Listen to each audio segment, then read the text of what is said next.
Que doit faire la France aujourd'hui pour éviter finalement d'être dans une chute libre lorsque l'Afrique va se réveiller totalement? À la France d'ouvrir les yeux et de réparer les erreurs du passé. Les erreurs du passé sont flagrantes, elles sont visibles. Ce sont les rapports de suzeraineté, ce sont les relations d'exploitation des ressources naturelles au seul profit de l'Occident, de la métropole. Vous voyez, je dis la métropole de la France. Et de s'intéresser un peu plus à la jeunesse. Que doit faire la France pour ne pas être dans une chute libre lorsque l'Afrique va se réveiller? En fait, c'est une question qu'il pose. Il ne pose pas la question de qu'est-ce que les pays africains devraient faire pour qu'ils se développent. Mais visiblement, les panafricanistes sont plus préoccupés en fait par le sort de la France plutôt que par le sort des pays africains.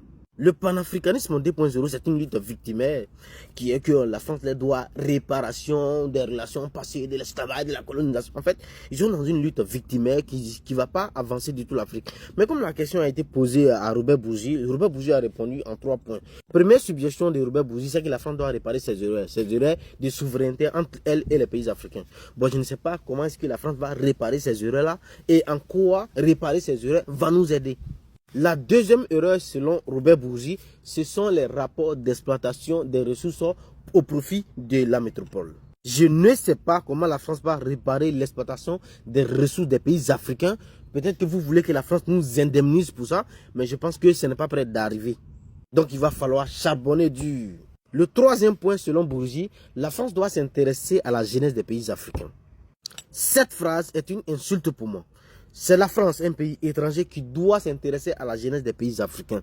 En faisant quoi? La France doit s'intéresser à la jeunesse des pays africains en faisant quoi? Dites-moi, quelle est notre responsabilité? Les 3 points qu'il a cités, quand il parle des rapports de souveraineté, dans tous les fanfaronnages médiatiques de Bourgi, en fait, il a cité que 2 pays qui donnaient des manettes d'argent à la France. La Côte d'Ivoire de Laurent Gbagbo et au Gabon. Expliquez-moi. Les dirigeants maliens ne donnaient pas de l'argent. Comment est-ce que le Mali est derrière? Les dirigeants guinéens ne donnaient pas. Comment est-ce que ces pays-là sont derrière en fait? Oui, la France a toujours défendu ses intérêts. Mais si les pays africains sont derrière, c'est parce que nous avons eu des dirigeants incompétents. Ça n'a rien à voir avec la France-Afrique. Et même quand il parle d'exploitation des ressources, il n'y a pas que les entreprises françaises qui exploitent les ressources. Pourquoi c'est la France qui devrait réparer ça? Et qu'on soit précis.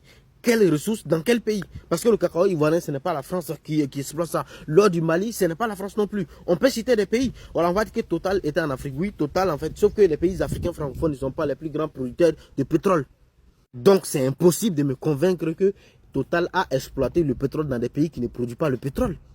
En plus, l'entreprise Total n'est pas qu'en Afrique, et sur tous les continents. Pourquoi l'entreprise Total n'est pas un frein pour les pays asiatiques ou pour les pays européens ou pour les pays américains? Parce que Robert Bourgi a senti quelque chose. L'Africain aime être dans la victimisation. Donc il va venir surfer sur cette lutte victimaire qu'on appelle le panafricanisme en fait pour vendre ses bouquins.